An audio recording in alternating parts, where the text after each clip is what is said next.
Bueno, vamos ahora por nuestro quinto marco teórico, que es el institucionalismo, y vamos a dar junto con esto ambientalismo global como un enfoque emparentado, como parte de las expresiones del institucionalismo aplicado particularmente al campo de políticas ambientales, con esto de que veníamos haciendo dos cosas: por un lado repasando enfoques teóricos generales y a su vez con el texto de Davidson y Frickel comentando vínculos de esos marcos teóricos generales con los marcos teóricos principales aplicados a política ambiental.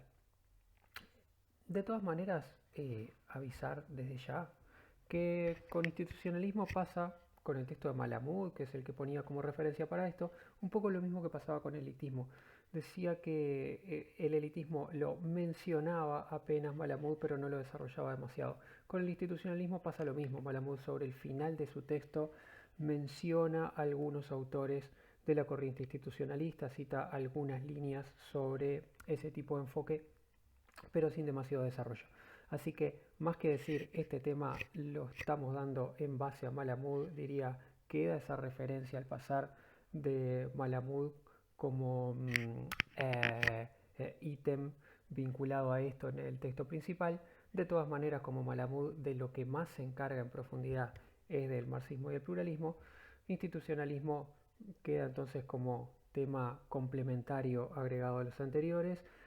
Y ya que la referencia de Malamud es muy breve, más bien agregaba, como para quien quiera verlo si le interesa el tema, el texto de Skocpol, El Estado regresa al primer plano, un texto del año 85, que es uno de los textos fundacionales y claves del institucionalismo en su nueva etapa desde finales del siglo XX para acá, que ahora vamos a estar comentando. Y bueno, y entonces sí, sobre ambientalismo global, el texto de Bison y Frickel es el que comenta el desarrollo de esa perspectiva. El texto de Davison y Frickel no lo relaciona necesariamente a institucionalismo, pero cuando repasemos las características del enfoque de ambientalismo global aplicado a políticas ambientales, vamos a ver cómo este enfoque tiene todo en común con la perspectiva del institucionalismo como teoría general sobre Estado y políticas públicas. Bueno, en cuanto a la ubicación del tema, eso que figura por allí, estamos en el quinto de nuestros marcos teóricos, penúltimo de los marcos teóricos que vamos a estar revisando sobre diferentes propuestas sobre modos de funcionamiento del sistema político y a qué tipo de actores atender dentro del sistema político y por qué. Bueno, sobre el institucionalismo, decir ante todo que cobra fuerza o recobra fuerza fundamentalmente desde los años 80 en adelante, como autores como Skocpol, que está, como decía, en la bibliografía complementaria con un texto suyo, como Evans, que escribía en la misma línea, y desde los 80 en adelante se convierte en uno de los paradigmas dominantes de la disciplina de ciencia política. Eh, Justamente por esto de que el institucionalismo procura hacer volver a centrar la mirada en el funcionamiento de las instituciones y el funcionamiento del Estado como claves fundamentales para entender qué política se tiene y por qué se tienen las políticas que se tienen. No ir a buscar la causa de las políticas solamente a los grupos sociales, sino fijarse también en las instituciones. Y en definitiva entonces ese hecho de estar apuntando fundamentalmente a las instituciones y al Estado como eje de lo político, siendo que ya mencionamos desde la definición de política que el Estado tiene ahí un lugar fundamental. Bueno, pues se explica por qué esto de que el institucionalismo desde su revival a finales de los a finales del siglo XX se haya mantenido como uno de los marcos teóricos más utilizados en la disciplina. Lo que estaba comentando recién adelantaba ya la oración siguiente que estaba planteada por ahí, y es con quienes discute fundamentalmente el institucionalismo. El institucionalismo a finales del siglo XX cobra fuerza retomando una discusión fundamentalmente frente al pluralismo y al marxismo como dos enfoques societales opuestos, pero dos enfoques societales al fin. O sea, más allá de las las muy distintas características y la oposición entre sí que tienen el enfoque pluralista y el marxista, el institucionalismo viene a discutir rasgos comunes que el pluralismo y el marxismo tienen. Fundamentalmente, la tendencia común de pluralismo y marxismo a explicar el funcionamiento de la política, los productos políticos, qué políticas se tienen en función de los grupos sociales que las influirían y las determinarían. El pluralismo decía, bueno, eh, ¿quiénes son los motores de las políticas? Los grupos sociales que se movilizan hacia el Estado con distintos reclamos. Del tipo de grupos sociales que se movilicen, de quiénes son los grupos sociales que se movilizan, vas a tener como consecuencia qué políticas tenés. En ese sentido, el Estado queda en un rol bastante eh, neutro y pasivo. El Estado sería como una especie de máquina que responde con políticas a las demandas que los grupos sociales le plantean. Pero entonces cuando sigas el hilo de quienes generan las políticas sociales, las políticas en general, quienes impulsan las políticas, en definitiva tendrías a los grupos sociales económicos o grupos sociales en general como fuerza motora. Y un poco lo mismo en el marxismo, solo que el marxismo, en vez de decir, bueno, las políticas vienen dadas por el general de los grupos sociales que se movilicen, el marxismo decía, los sectores económicos principales, la clase dominante en términos de los grupos que tienen el control de los medios de producción centrales, bueno, esos son los que determinan el contenido de las políticas. En el capitalismo, la clase capitalista como grupo económico sería el condicionante fundamental de las políticas que el Estado va a desarrollar, y el Estado generaría políticas sesgado principalmente a reproducir y favorecer los intereses de esos grupos económicos dominantes. Bueno, en cualquiera de las dos alternativas, la versión más amplia del pluralismo o en la versión más acotada del marxismo, de identificar ciertos actores sociales como los principales, en cualquiera de los dos casos el Estado es una especie de actor pasivo que toma de los grupos sociales su libreto y desarrolla el libreto que le indican desarrollar. Frente a esto, el institucionalismo plantea volver la mirada hacia el Estado como un actor clave del proceso político y como un actor autónomo, como un actor en sí mismo. ¿tá? O sea, acá hay entonces dos cosas a decir. Por un lado, el Estado es un factor súper importante en el desarrollo de las políticas que vas a tener. Entonces, no puedes saltearte el estudio de las instituciones como parte de los factores que determinan qué política tengas. Por otro lado, no creerse que el Estado es un actor completamente neutral o pasivo que va simplemente a construir respuestas en función de los reclamos o presiones que le planteen los grupos sociales, sino que el Estado es un actor en sí mismo y las políticas que tengas van a estar empapadas, van a estar formateadas en parte por las características que tenga ese mismo Estado.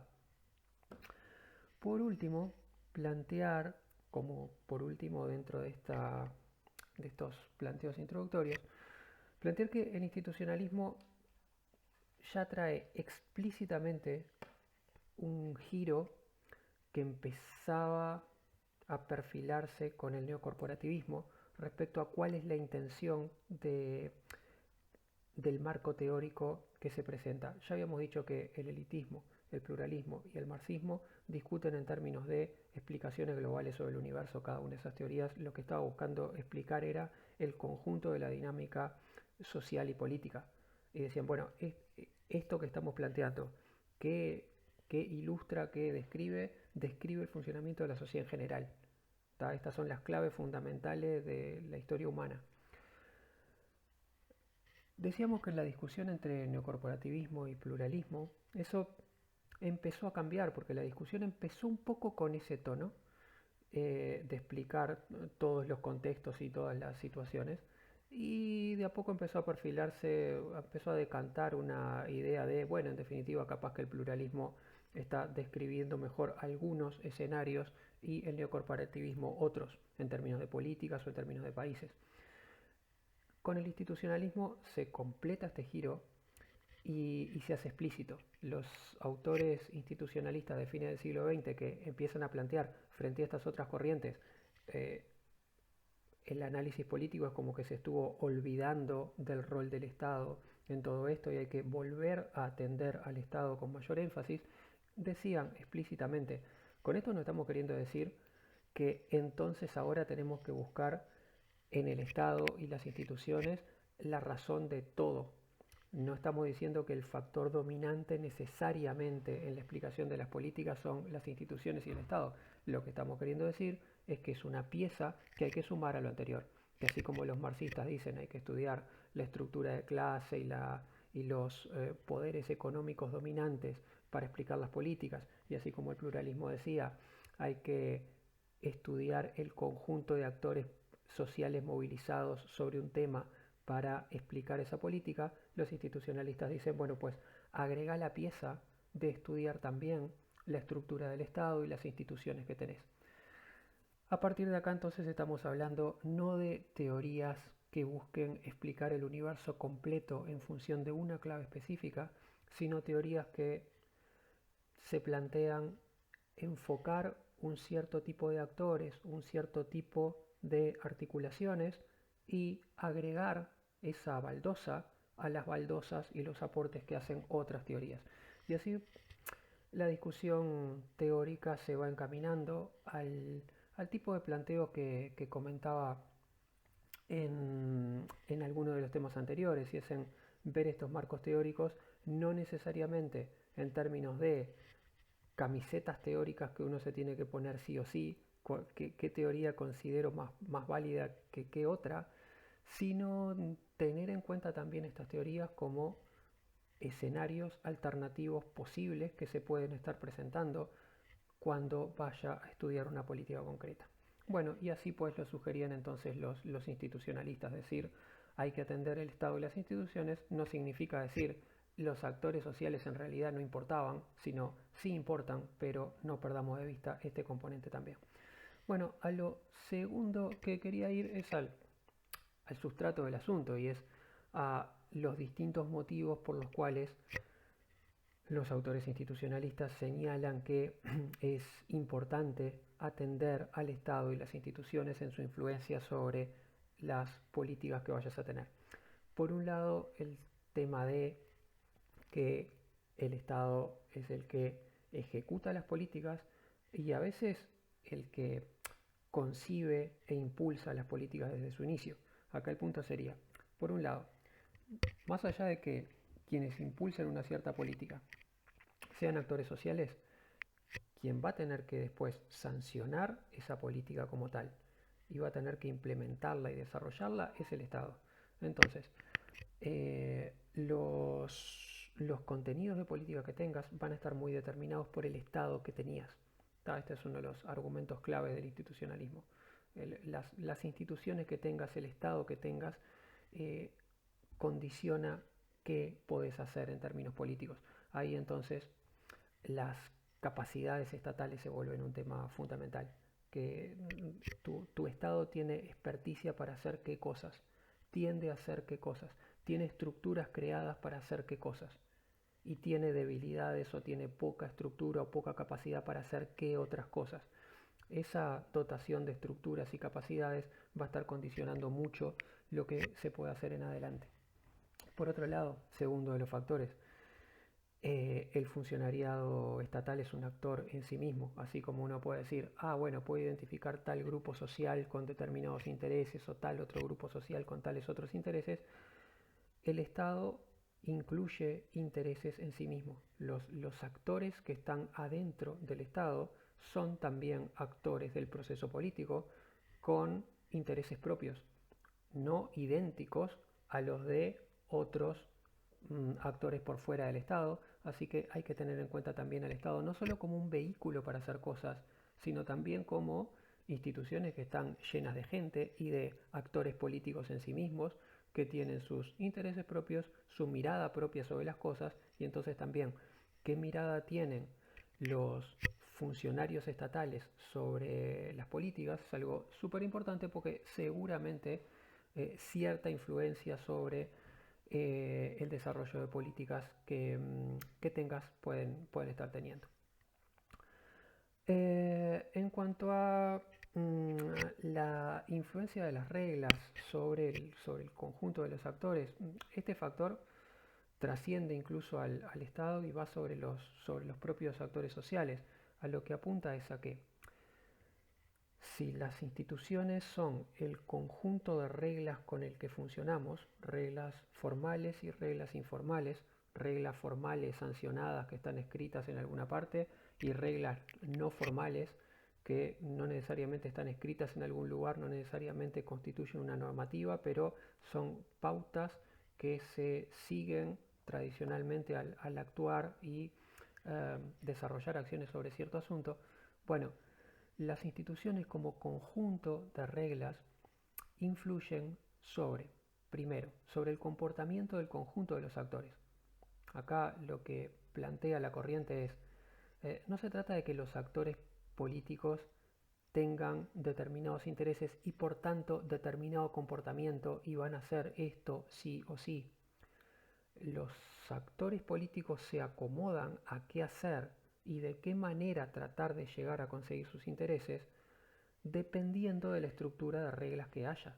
Si se cambia la estructura de reglas, probablemente cambia también el comportamiento de los actores. De ahí toda la importancia de discutir el nivel de regulación estatal que hay sobre los temas. Diversas regulaciones estatales pueden generar un escenario muy distinto de comportamiento de los actores en una situación u otra. Entonces, en este sentido, si las reglas condicionan muy fuertemente el comportamiento de los actores y la forma en que cada actor construye sus intereses, entonces las instituciones no solo importan porque importa el Estado y su construcción, sino porque ese marco condiciona el comportamiento del conjunto de los actores sociales que están alrededor. A su vez, las reglas determinan muy fuertemente el grado de influencia que los actores sociales tienen. El grado de incidencia que puede tener un cierto actor social en específico puede ser muy distinto con un determinado marco de reglas y de instituciones que con otro. Un ejemplo general muy patente de esto y muy válido a su vez para el caso uruguayo es el tema del Consejo de Salarios y los sindicatos. La influencia de los sindicatos e incluso la magnitud de los sindicatos, especialmente de los sindicatos en la esfera privada, es muy diferente dependiendo del marco de reglas con el que se esté funcionando.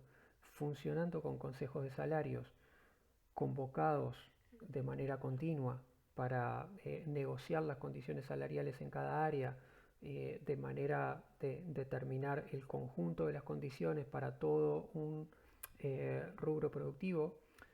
Bueno, ese funcionamiento en base a consejos de salarios potencia a los sindicatos como actor. O sea, ¿en qué va este potencia? Eh, Hace que los trabajadores de esa área tiendan en mayor medida a sindicalizarse.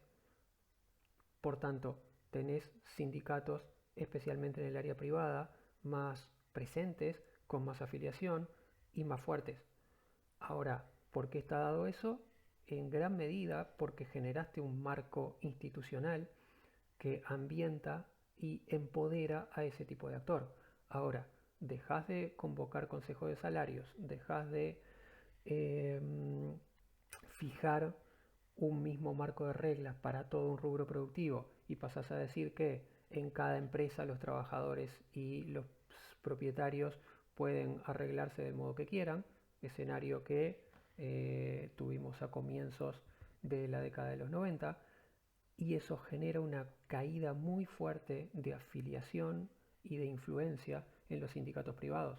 Si el sindicato no es una estructura, no es un vehículo a través del cual llego a tener una mayor influencia en cierta área, si los sindicatos no pesan tanto como antes, porque el conjunto de ámbitos institucionales donde se los convocaba se deja de convocar, entonces tiene menos sentido y menos poder de incidencia real el sindicato, cae la afiliación y cae entonces el propio actor.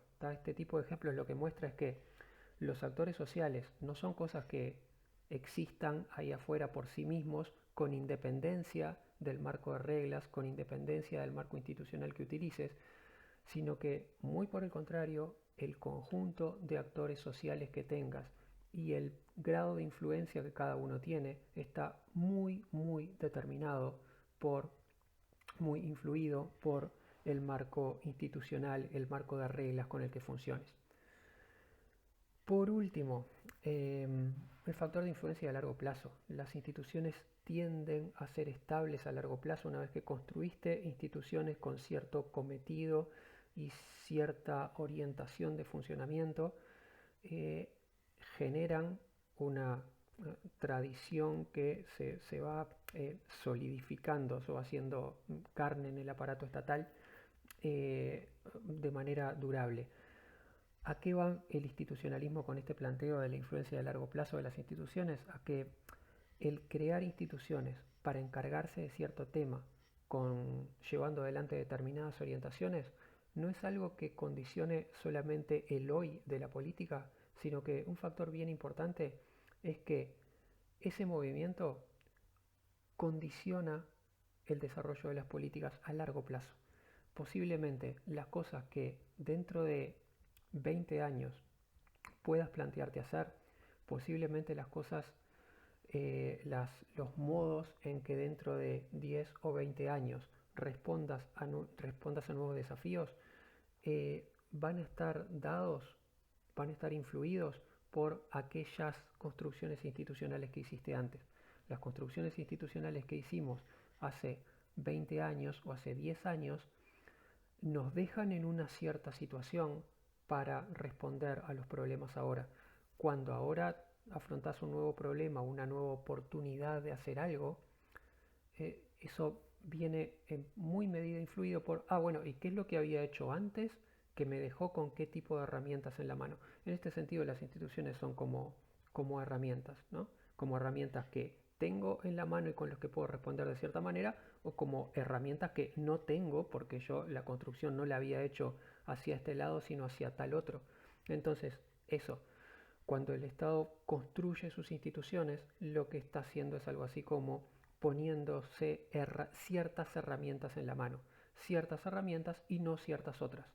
Por lo tanto, ¿qué pasa 20 años después con las capacidades del Estado para afrontar ciertos riesgos o para aprovechar ciertas oportunidades? Bueno, pues de las herramientas que había asumido depende qué tipo de respuesta pueda tener.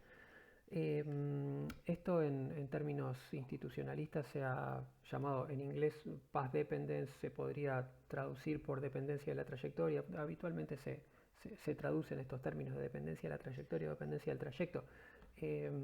¿A qué va este factor? A eso de que cuando uno estudia el efecto de las instituciones a largo plazo, puede encontrarse con que haber construido instituciones con cierto perfil y con ciertas capacidades en un momento condiciona la trayectoria posterior de la política y respuestas que se dan más adelante van orientadas en cierto sentido. Si uno va a preguntarse por qué, puede encontrar gran parte de la respuesta en ¿por qué?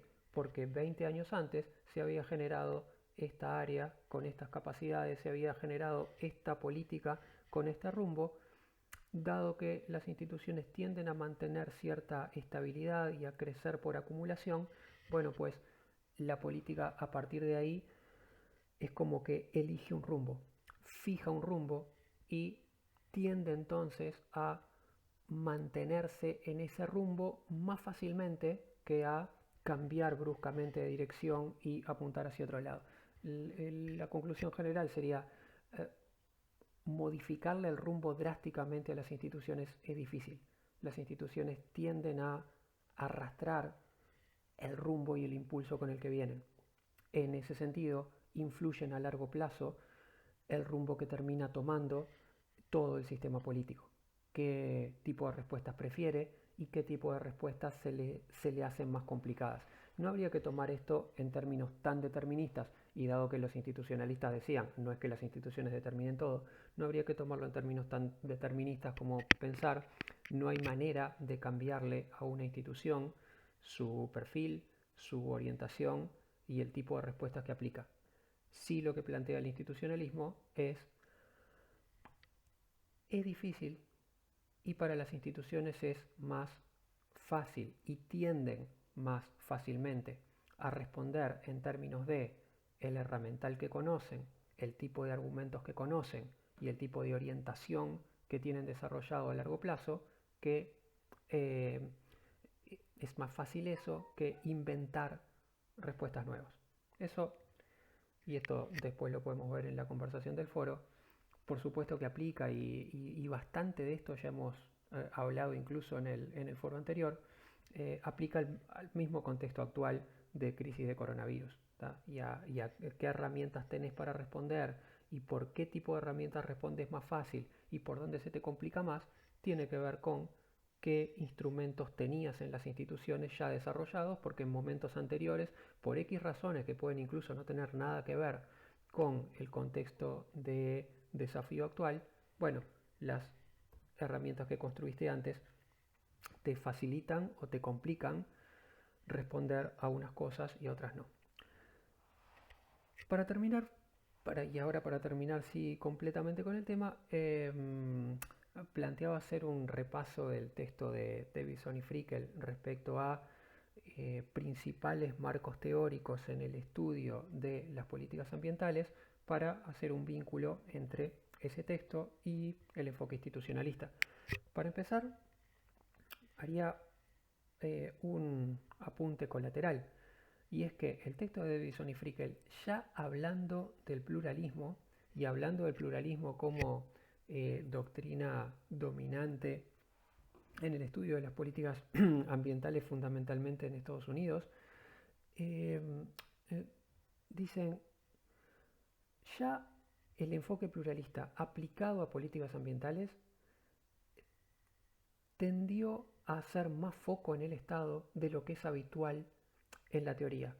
Lo que están diciendo es, mientras que el pluralismo aplicado al común de las políticas tendía a ser mucho énfasis en las políticas vienen determinadas por los grupos sociales movilizados, y no le prestaba tanta importancia al Estado y las instituciones y los veía más bien como en un rol más pasivo. Aplicado concretamente a política ambiental, los estudios pluralistas de política ambiental tienden a hacer más foco en la importancia del Estado y los ajustes que hay que hacer en las instituciones, de lo que el conjunto de la teoría hacía tratando otros temas.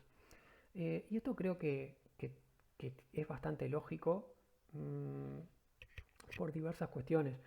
Por un lado, porque el estudio de políticas ambientales tiene mucho desarrollo ya sobre el final del siglo XX, época que, como decía antes, es una época ya muy dominada por el institucionalismo. O sea, el pluralismo aplicado a políticas ambientales es ya un pluralismo de finales del siglo XX que está más empapado de influencia institucionalista. Por otro lado, es bien patente que en políticas ambientales la presencia de grupos sociales movilizados a través de intereses específicos es menos marcada en el campo ambiental. O sea, durante la mayor parte del siglo XX no tenés actores sociales fuertísimos movilizados en términos de política ambiental como reivindicación principal.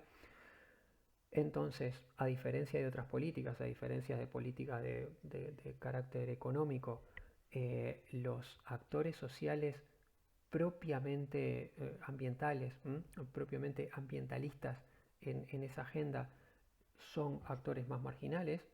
Por tanto, hay una atención mucho mayor a cómo consigo adaptar mis instituciones para que respondan con más atención a las reivindicaciones de esos grupos. ¿Cómo hago para adaptar el Estado a que capte mejor las denuncias y reivindicaciones que se planteen en términos de afectación ambiental? ¿Tá? Así que creo que por ese lado también es bien entendible por qué el pluralismo aplicado a política ambiental tuvo una orientación a estudiar el Estado y las instituciones con más énfasis que de lo que se aplicaba en otras políticas. Pero bueno, esto solamente para decir que si ya de por sí en el campo ambiental la influencia del institucionalismo sobre el conjunto de las corrientes es mayor y hasta el propio pluralismo tiene más de clave institucional que cuando se aplica a otros campos, a su vez, otra de las corrientes presentadas por Davidson y Frickel puede tomarse como una expresión directa de institucionalismo en este campo y es la corriente que ellos identifican como el ambientalismo global. Describiéndolo en pocas palabras, la corriente o enfoque del ambientalismo global plantearía que el vector clave para el desarrollo de la política ambiental en todo el mundo es la influencia de las instituciones internacionales y de la agenda internacional sobre las agendas de los estados nacionales. Acá el planteo es cómo en los diversos países va creciendo la agenda ambiental y la incidencia en los asuntos ambientales. Por un lado, en cada país, de manera muy fuerte y muy importante, a través del impulso de instituciones encargadas específicamente de los temas ambientales. Y cómo llegan a generarse esas instituciones encargadas específicamente de temas ambientales, en gran medida por la influencia del ambiente internacional, de la agenda internacional respecto a estos temas y por la influencia de las instituciones internacionales sobre cada país. Bueno, dado todas las características que habíamos repasado antes sobre el institucionalismo, queda en esta descripción patente porque ubicaba el ambientalismo global como parte de las expresiones del institucionalismo. En definitiva, puesta en el marco de los contextos teóricos que estamos repasando, el ambientalismo global, creo que podría decirse, no es otra cosa que enfoques institucionalistas aplicados concretamente al marco de desarrollo de la política ambiental. Enfoques institucionalistas en el sentido de la explicación de qué políticas tenés está dada muy fuertemente por la construcción de instituciones que tenés y por la historia de desarrollo de largo plazo de esas instituciones y por la influencia que unas instituciones tienen sobre otras, que el contexto internacional de instituciones tiene sobre la construcción institucional local.